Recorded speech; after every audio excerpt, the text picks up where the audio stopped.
What's going on, you guys? I'm Matt, and this is the Canon R5, and I spent the last 2 days watching hours and hours of videos and skimming through the over 900-page manual of this bad boy so that I can tell you the things that you need to know in order to use this effectively in the high school yearbook or journalism classroom. Let's get right to it. All right, the first thing you need to know is this is a mirrorless camera, and that's important to keep in mind because this is newer technology than what we've been using for the last 20 or so years. This is an old Canon DSLR camera, and that's the difference. DSLR versus mirrorless. And the only thing I really need you to know is that the lenses that fit on this camera do not work on this camera without an adapter. So when you are buying lenses for this camera, make sure you're buying lenses that say RF, not EF. So this is an EF mount lens, this is an RF mount lens. Now, if you still have a bunch of these EF lenses and you want to still use them with your mirrorless cameras, you can. You just need to get an adapter, and you can buy one online for $129. I'll put a link to it in the description below. This is what it looks like, and your lenses will work perfectly. As long as the lens is good, the lens will still work on your new mirrorless camera. So that's a big win. Now, it doesn't go the other way. You cannot use your RF lenses, the new mirrorless lenses, on your older Canon DSLR cameras. Those just won't work. There's no adapter for that.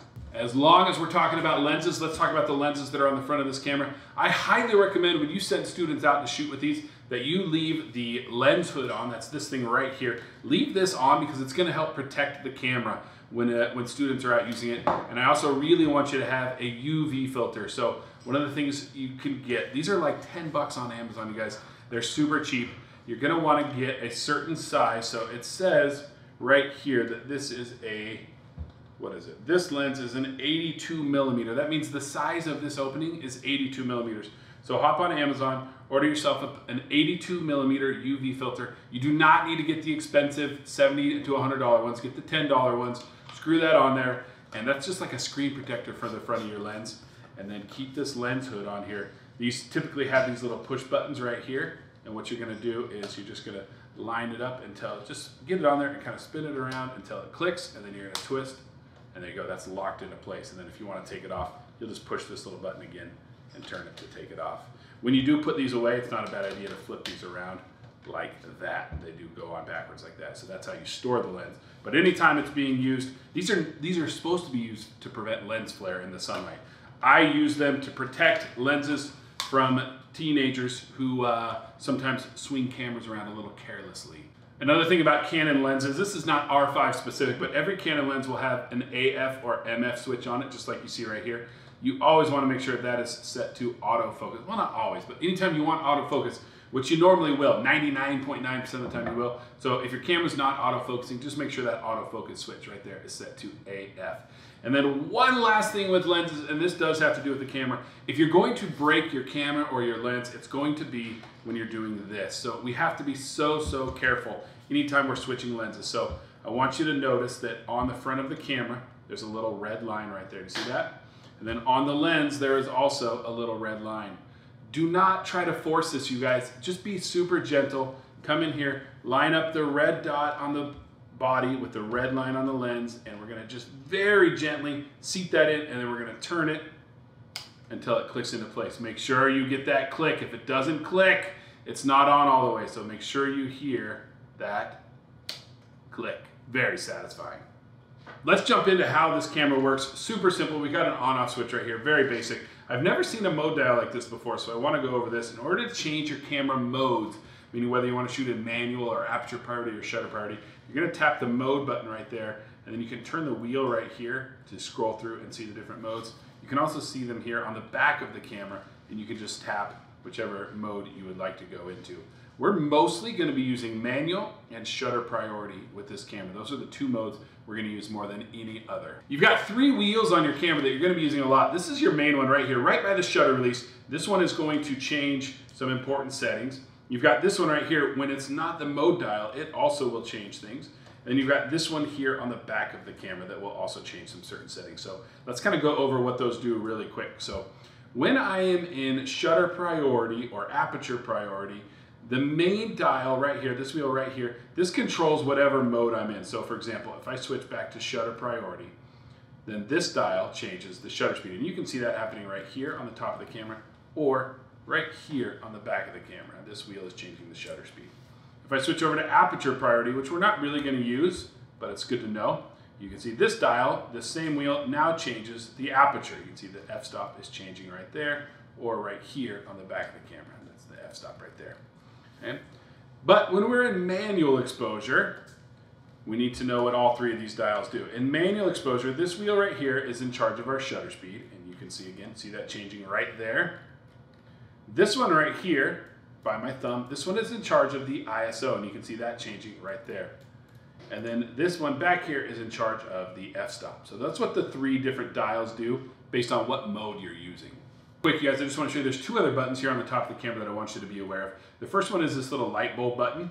And you can see when I press that, if I just press it, it changes what I see on this screen, which that's too much information right there for me. But what I do like about this light bulb button is that if I press and hold it, you see the screen changes. And so it's just a little bit easier to see depending on what kind of lighting you're in. You may want to press and hold that to change what this screen looks like.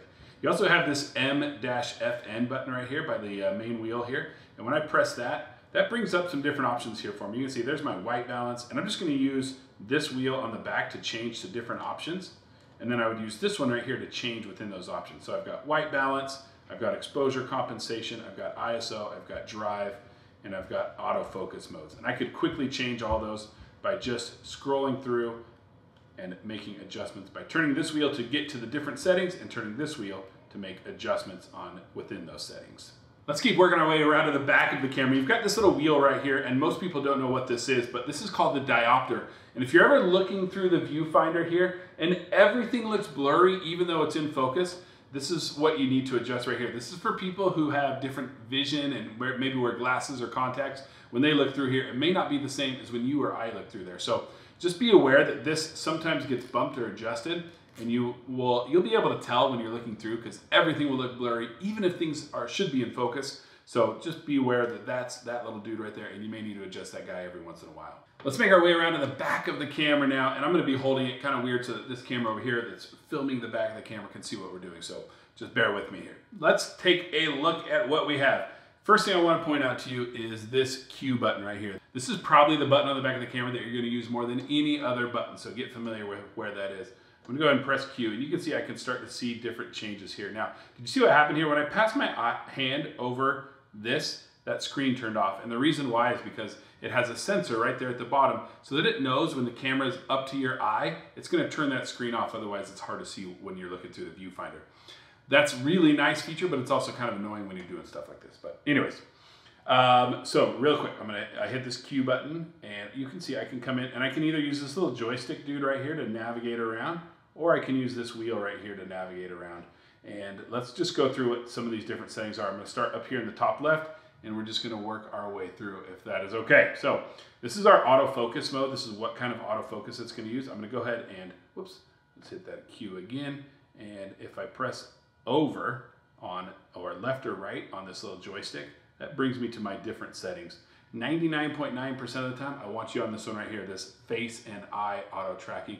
It's phenomenal. I love it. It's going to work for nearly everything you do. So we're going to leave our autofocus set on that one right there. Let's go down.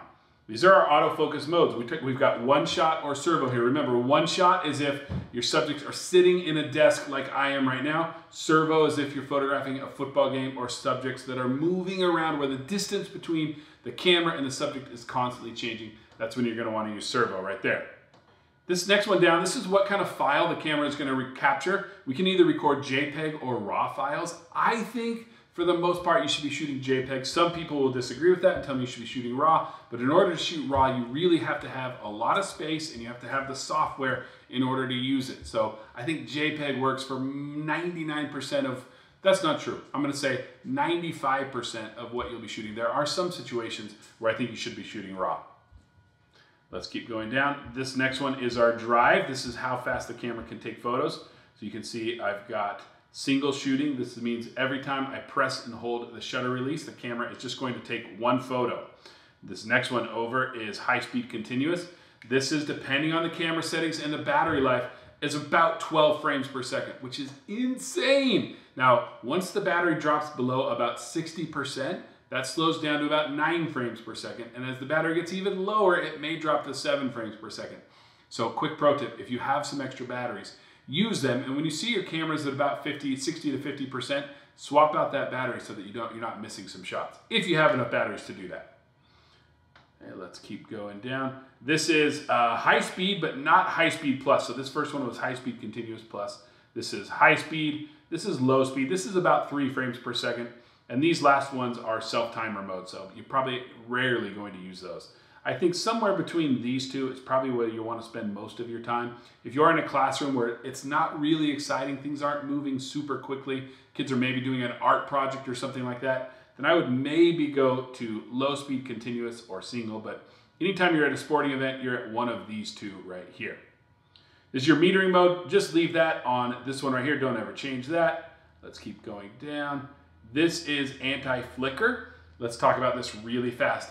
Football stadiums, the lights, our eyes don't see it, but the lights in football stadiums, they flicker on and off really fast. And if you turn on anti-flicker, the camera will detect when the lights have flickered and it will take the photo at the right time. I don't know how it does it. I just know it's pretty cool. Some people say it works really well and others have said it doesn't work super great. But if I was photographing a football game at night, I would turn flicker on. I would enable that. So press Q, come down here, and then just press over to turn that on. In fact, I think it was on by default. This is our white balance. We're gonna go over this more later, but this is where we tell the camera what kind of light we are shooting in. And then we've got our picture style. I'm just gonna leave this on, what's it on by default? On S, I think. I'm just gonna leave that on, just standard. I wouldn't worry about that. And you can see the Q menu turns off pretty quickly. And what do we have here? The auto lighting optimizers. We're not gonna worry about that one either. And the last one, this is to change your aspect ratio. The only time I would worry about this is if like you knew you were gonna go out and shoot for Instagram and you wanted a square image. So you can't come in here and change your aspect ratio to 1:1 or 4:3 or 16:9. I don't know that I personally would ever use it, but I'm not cool enough to like really be into Instagram. If you are, then that might be perfect for you. But for the most part, I'm just gonna leave that on full. There you go, that's all of our quick settings, and you're gonna use a handful of those. You're not gonna use all of them all the time, but I just wanted you to see what they are, what they do, and how to change them really, really quickly. Let's talk about this info button on the back of the camera. This confuses people. When it gets pressed, you can see the display on the back of your screen changes.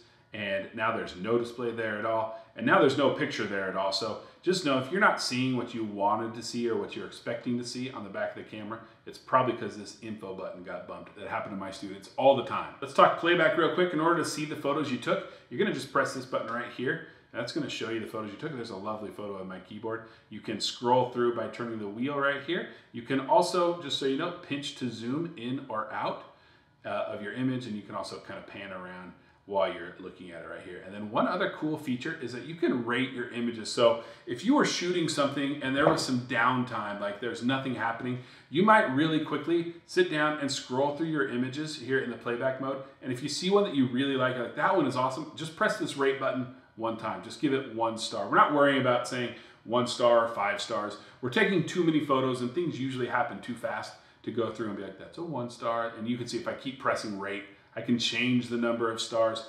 Basically, all I want to do with this rate button is I want to kind of cull the images and say, these are ones that when I took it, I thought that was a really good photo. Just a quick note, this whole rating system will really only be beneficial to you if you're using Adobe Lightroom or some kind of image management software where when you import the images, it will recognize that it's been rated on the camera and it will give it a 1-star rating. And then once you're in there, you can go through and sort and say, only show me the photos that already have 1 star. If you're not using that software, I don't know that this feature is really all that helpful. Let's go into a few menu settings that I think are super important that you're gonna wanna know about. And then that's gonna be it, you guys. We're gonna be done with everything you need to know about this camera. So here we go. Here's our menu button on the back of the camera. I'm gonna go ahead and press that. That brings up our menu option. Along the top, we have lots of different modes. And we've got a few ways to navigate. This is, of course, a touchscreen. So you can always just touch wherever you want to jump to. You can also use this wheel right here. This wheel right here will take you through the different modes along the top, and then this wheel right here will take you through the different options that are currently on the screen, and then the joystick, so you can see like this mode has 5 pages, right? You see that 1, 2, 3, 4, 5. The joystick will change me from 1 through 5.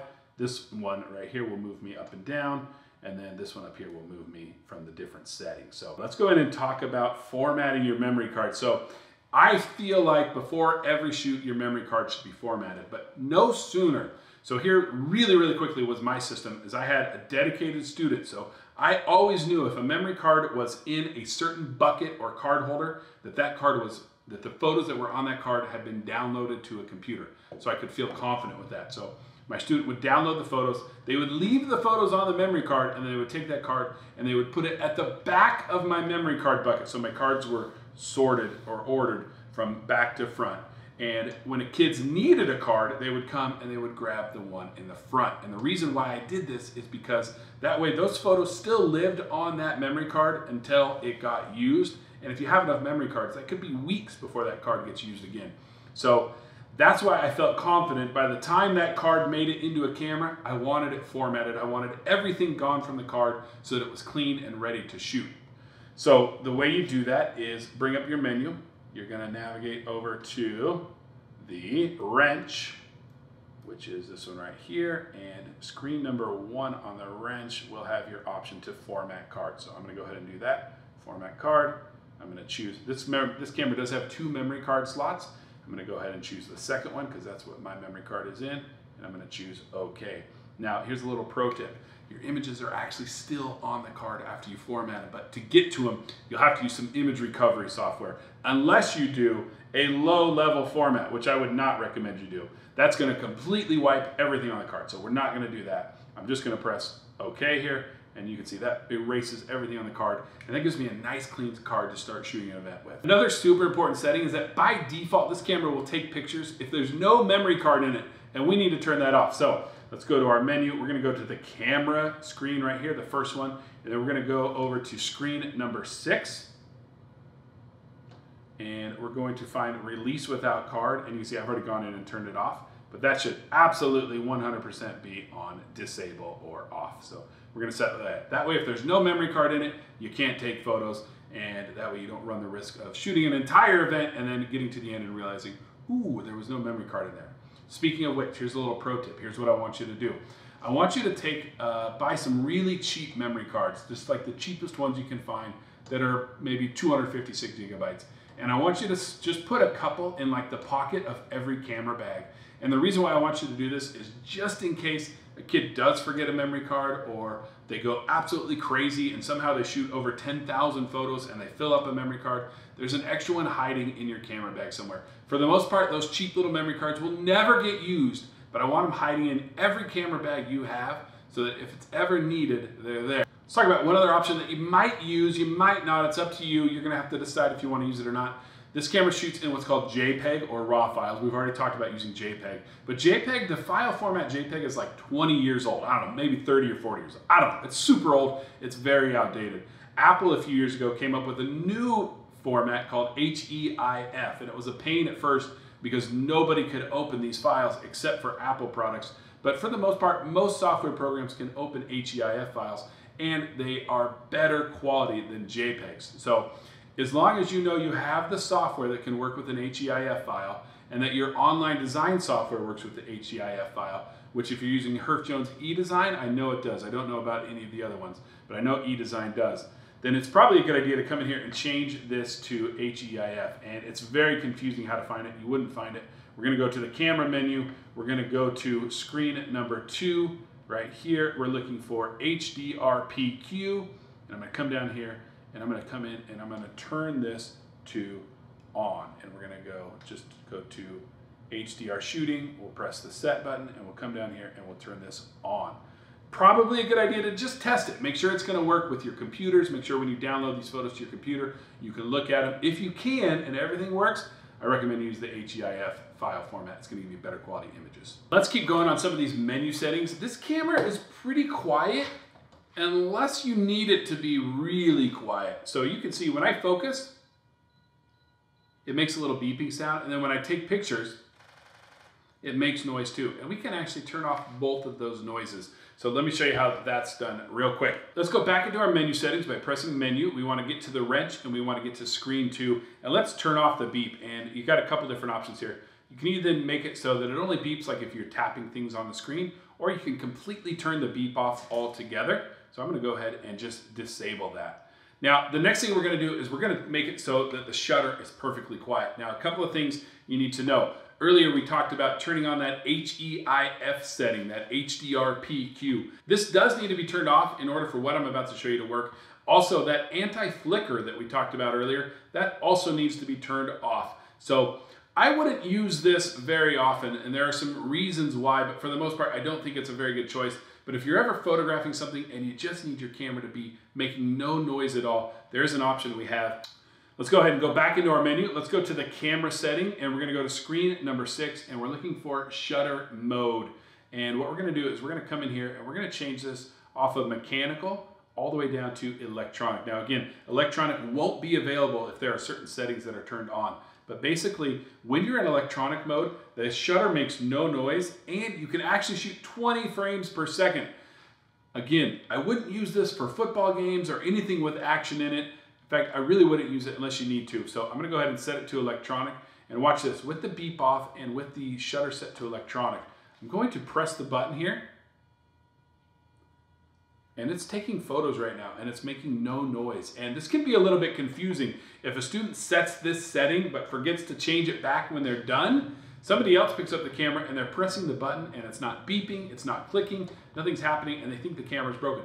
I've done this before, where a student has set my camera up like this, and I started trying to use it, and I was like, what is wrong with this camera? It's not taking any photos. It was just perfectly quiet. It's a cool setting to know about because there are occasional times when you'll need it, but don't use it unless you absolutely have to. One of the most amazing things about these Canon mirrorless cameras is just how mind-blowingly good the autofocus is. So let's go over a few of the autofocus settings here in the menu that are gonna help make it even better. So here we go. We're gonna come here to the back of the camera. We're gonna go ahead and press menu. We're gonna jump over to the autofocus menu, and let's start on screen number 1.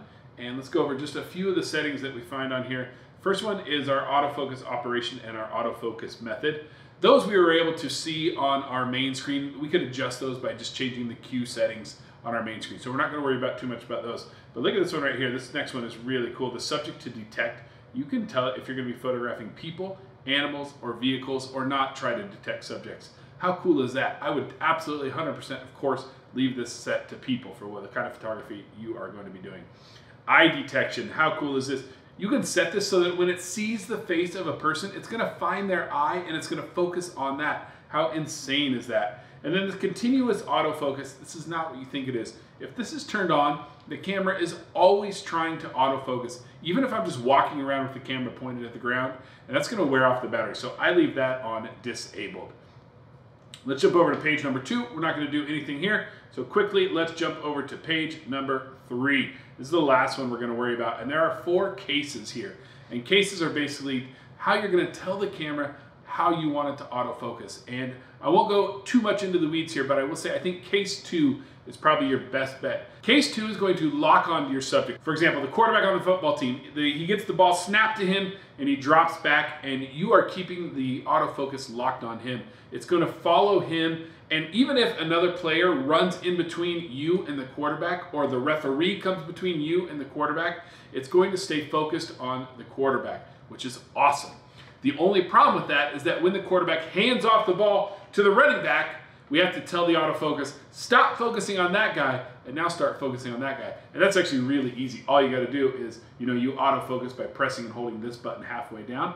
All we're gonna do is we're gonna let go, and then we're gonna let go, and we're gonna point the camera at the running back, and then we're gonna press and hold that down again. And as long as we're holding that down and taking photos, it's tracking that running back if we have the settings set up correctly, and it's going to keep him in focus. And then when we want to switch to focusing on a different person, we let go, we point the camera at that person, and we press and hold it again, and it's going to lock onto that guy. In theory, it's not perfect. It's a billion times better than these old cameras, no doubt about that. So it's not perfect, but it's really, really good and better than anything we've ever had in the past. Let's talk about a really cool feature on this camera that I think could save you a ton of time. So I'm gonna come up here at top, I'm gonna press my mode button, and I'm gonna choose, see these 3 modes, C1, C2, and C3? These are custom modes, you guys. You can set these to be whatever you want. So, for example, the lighting in your gym is pretty much always the same. And you could go in and get the camera perfectly dialed in for your gymnasium, and then you could program that so that when the camera is set to C1, everything is set to be perfect for photographing sports in the gym.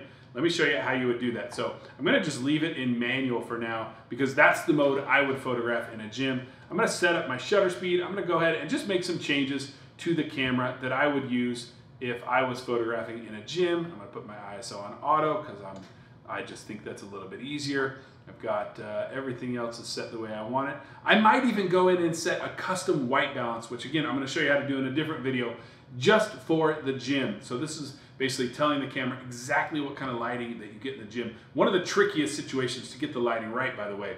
So I'd come in here, I'd set a custom white balance, I'd get my drive, I'd get my autofocus, I'd get everything set exactly how I wanted it for my gymnasium. So once I have my camera all set up exactly how I want it, I'm gonna go to my wrench, I'm gonna go to screen number 5, and I'm gonna go to this middle option here, custom shooting mode C1 through C3. I'm gonna press set to choose that, and I'm gonna choose register settings. I'm gonna set that to either C1, C2, or C3, whichever one you want. And I'm gonna go ahead and just press set there and set that to okay. Now, here's where this gets cool. Now I just press my mode button on the top of the camera and I choose C1, and everything, the shutter speed, everything is set exactly right for my gymnasium. And again, only do this in areas where you know the lighting is always the same. Gyms are nice because there's usually no windows, so we don't have to worry about is there bright sunlight shining through it. It's the same lighting in the gym for the most part all the time. That would be a really good option for setting up one of your custom modes. And then another cool feature is once we have that camera, our custom modes set up exactly how we want them, we can come back here to our menu and we're gonna go to this wrench, screen 5 again, we're gonna go to this bottom one, and we're gonna save these settings, these custom settings, to a memory card. So there's a memory card in this camera right now. I'm gonna go ahead and click on that. I'm gonna choose save to card and choose okay. Then if I had multiple R5s, I would take this memory card out, I would put the memory card into another R5, I'd come back in here to this same screen, only this time I would choose save load camera settings on card, and this time I would choose load from card, and that's going to load those camera settings into my other R5s. How cool is that? Maybe you could even take that silent shooting mode that we talked about earlier where the beep's turned off and it's on electric shutter, so the shutter's making no noise, and you could program that to C3. That way, if you ever needed that mode, you could switch it over to C3. It's gonna be set like that, and then when you wanna switch back, you just go to any other mode, C1, C2, or any of the other modes, and those settings that were programmed to C3 are no longer turned on for you. That's pretty cool. So I just went in to really test this out. Is this something that would actually work? So I went in and I set up a C3 profile to be perfectly quiet. I turned off all the settings that have to be off for quiet to work, and I programmed that to C3. All my other settings have those things turned back on. My flicker is turned back on, my HDRPQ is turned back on. So you can see if I come here and go to my mode and come over to C3, and go to take some pictures, there's no beep, and look at that, perfectly quiet, no sound at all, and it's taking photos. How cool is that? And then I'm like, okay, I don't need that setting anymore. I go to mode again, I switch it back to C1 or any other setting. Do you notice the beep turned right back on? And now I'm getting the beep again, and the shutter's making noise. I'm back to my good settings. I think that is so cool. That is absolutely a feature I would use. 2 more things and then we're done. If your lens has the stabilizer option, I highly recommend you just turn that on and leave that on. They used to tell us that if you're shooting on a tripod to turn that off, but the camera's smart enough now, just turn that on, and that's gonna help you out a ton. It's really gonna help your photos look better, especially when you're shooting with slower shutter speeds. Okay, one last thing, you guys. I think you should have an external flash for this camera. It does not have a built-in flash, and there will be a handful of times during the school year where you will want a flash on the camera. Do not buy the Canon one. The Canon one is very expensive, and there are third-party ones that I think are just as good. So I'm gonna recommend that you get, I don't know how to pronounce it, it's G-O-D-O-X, Godox, I'm gonna pronounce it. It's the V862C. It's $179 on Amazon. I'll put a link to it in the description below. And I think you should have a couple of them, and the time that I think you'll use them is when you're photographing dances like homecoming or Sadie's or twerp, whatever you call it, or prom, any of those dances. You're gonna want a flash on top of your camera, or you're gonna have a really hard time getting good photos. All right, my friends, that is it. That is everything I think you need to know about using the Canon R5, what buttons you need to know about, what modes you need to know about. I'm gonna do another video after this one where I go over manual exposure and shutter priority, the 2 modes I think you should be using to be getting the best photos, and exactly what settings you should be using in those modes to get the absolute best photos. Let me know if this was helpful, you guys. If it was, I would appreciate a like, a comment. And if you feel like it, I don't want you to smash it. I want you to gently press that subscribe button. And we'll see you in the next video.